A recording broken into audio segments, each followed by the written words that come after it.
Appeal जो file की जाती है लैंड रेवेन्यू एक्ट 1967 में जो इसकी सेक्शन दी गई है वो है सेक्शन 161। इसके तहत किसी भी रेवेन्यू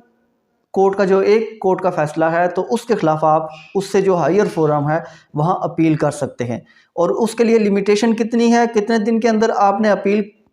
करनी है, वो है विद इन 30 डेज़। 30 डेज़ के अंदर अंदर आपने अपील करनी है, 30 दिन के बाद आप अपील नहीं कर सकते। इसके लिए जो आपने टाइम काउंट करना है तो वो सेम उसी तरीके से होगा जिस तरीके से सिविल कोर्ट्स के लिए या सिविल अदालतों के जो फैसलाजात हैं उनमें किया जाता है। टाइम लिमिटेशन जो दी गई है वो सेक्शन 162 लैंड रेवेन्यू एक्ट 1967 में दी गई है। उसमें अगर आप कलेक्टर के पास अपील करते हैं तो फिर आपके पास 30 डेज़ होंगे, अगर कमिश्नर के पास अपील करनी है तो फिर 60 डेज़ होंगे, और अगर आपने बोर्ड ऑफ रेवेन्यू के पास अपील करनी है तो फिर आपके पास 90 डेज़ होंगे। अगर आपने किसी भी ज़रई ज़मीन को एग्रीकल्चर लैंड को तकसीम करवाना है तो एग्रीकल्चर लैंड की तकसीम के लिए जो आपने पिटीशन फ़ाइल करनी है उसको कभी भी नायब तहसीलदार नहीं सुन सकता, उसकी पावर्स नहीं हैं। उसके लिए आप तहसीलदार के पास आपकी वो पिटीशन मार्क होगी, तहसीलदार उसको सुनेगा और उसकी जो अपील होगी वो डायरेक्ट डीसी के पास होगी। इसके बाद आती है सेक्शन 163 लैंड रेवेन्यू एक्ट 1967। ये डील करती है रिव्यू को। रिव्यू का मतलब होता है नज़र सानी। किसी भी जज या किसी भी अदालत को उसके अपने फ़ैसले के ख़िलाफ़ दोबारा दरख्वास्त दी जाए कि आपने ये जो पहले वाला फ़ैसला है वो सही नहीं किया, तो इसको रिव्यू करें, इस पर नज़र सानी करें, तो इसको दुरुस्त करें। उसके लिए अगर आप डायरेक्ट जाके कह देंगे कि ये आपका फ़ैसला गलत है तो आप इसको दोबारा दुरुस्त करें, तो कभी भी ऐसा नहीं होगा। उसकी कुछ वजूहात होंगी कि जिसकी बेस पर आप ये क्लेम करेंगे कि जो पहले वाला फ़ैसला था वो गलत है। उसमें यह भी हो सकता है कि कुछ ऐसे जो इम्पोर्टेंट डॉक्यूमेंट्स थे जो आपके पास नहीं थे या किसी वजह से उस टाइम आपकी दस्तरस उन तक नहीं थी, तो बाद में उस फैसले के बाद आपकी दस्तरस में वो आ गए, आपको मिल गए, तो आप कोर्ट को एप्लीकेशन दे के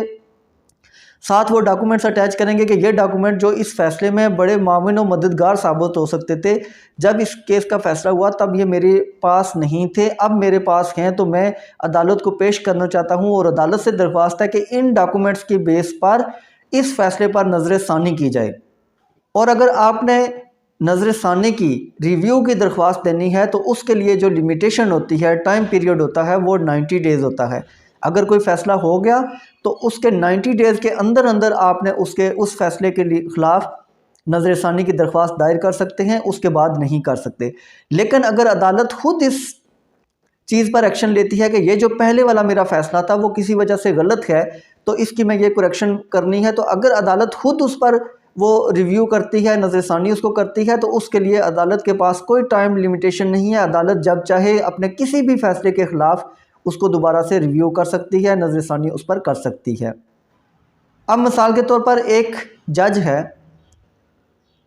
उसका कोई फ़ैसला हुआ तो बाद में जैसे ही उसने फ़ैसला किया वो चला गया, वहाँ से उसकी पोस्टिंग किसी और जगह हो गई, तो अब इसके बावजूद भी आपके पास ये ऑप्शन अवेलेबल है कि आपने एप्लीकेशन दे सकते हैं रिव्यू की, क्योंकि जो ये नया जज वहाँ पर आकर बैठेगा तो आपने उस कोर्ट के फ़ैसले को कहना है कि आपका ये जो पहले वाला फ़ैसला है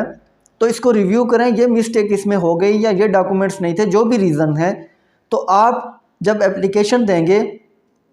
तो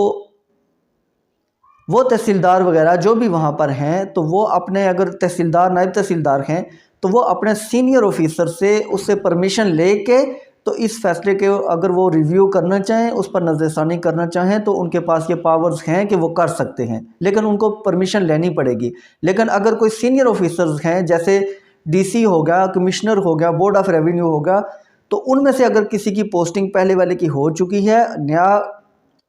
उस सीट पर कोई दूसरा आदमी या दूसरा जज आके बैठा है, तो वो बगैर परमिशन लिए उसके पास ये पावर है कि वो ख़ुद भी उस दूसरे पहले वाले जज के फ़ैसले के ख़िलाफ़ रिव्यू कर सकता है। उसको उसमें अगर कोई मॉडिफिकेशन या उसमें कोई चेंजिंग करनी हो तो वो